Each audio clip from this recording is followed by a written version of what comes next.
হ্যাঁ, আজকে শ্যামপুকুর বিধানসভা কেন্দ্রের পক্ষ থেকে মমতা বন্দ্যোপাধ্যায় যে মনোনয়ন দিয়েছে আমি গর্বিত বোধ করি, এবং আজকে যে আনুষ্ঠানিকভাবে যে মনোনয়ন জমা দিতে হয় সেটা আমরা করলাম। এবং দিদিকে ধন্যবাদ, অভিষেক বন্দ্যোপাধ্যায়কে ধন্যবাদ, তারা আস্থা রেখেছেন। আমায় জিততেই হবে, কোনো বিকল্প নেই। শ্যামপুকুর বিধানসভা কেন্দ্রের মানুষ মমতা বন্দ্যোপাধ্যায়কে জেতাবেন আমার কেন্দ্র। আসলে বহিরগত এবং যারা পরিযায়ী পাখি, বাংলার কথা মনে পড়ে যখন নির্বাচন আসে, তাদের কাছ থেকে বাংলার মানুষ আর বেশি প্রত্যাশা রাখে, এবং হিংস্র বক্তব্য কিংবা উস্কিয়ে দেয়া, প্ররোচনা দেওয়ার বক্তব্য ভারতীয় জনতা পার্টি রাখবে।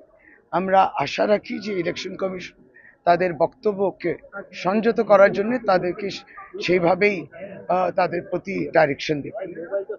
প্রধানমন্ত্রী, দেশের প্রধানমন্ত্রী, আমাদেরও প্রধানমন্ত্রী, তাকে শ্রদ্ধা জানিয়েই বলি যে বাংলা তো বঞ্চিত, আপনার দ্বারা বঞ্চিত, এবং যখন 90 লক্ষ কাছাকাছি মানুষ এসআইআর এর মাধ্যমে বাদ পড়ে যায় তখন কষ্ট হয়, তাদের কষ্ট হয়, তাদের ক্ষোভ হয়। অপ্রস্তুতি, এটা প্রথম থেকে শেষ অবধি অপ্রস্তুতি আমরা দেখেছি। এসআইআরটা তাড়াহুড়ো করতে গিয়ে আমরা কোথায় দাঁড়িয়ে, 90 লক্ষ বৈধ ভোটার বাদ। কি বলবেন বলুন, এটা তো গণতন্ত্র না। গণতন্ত্রের তো উৎসব হবে, কাউকে বাদ দিয়ে পুজো উৎসব হয় কি করে?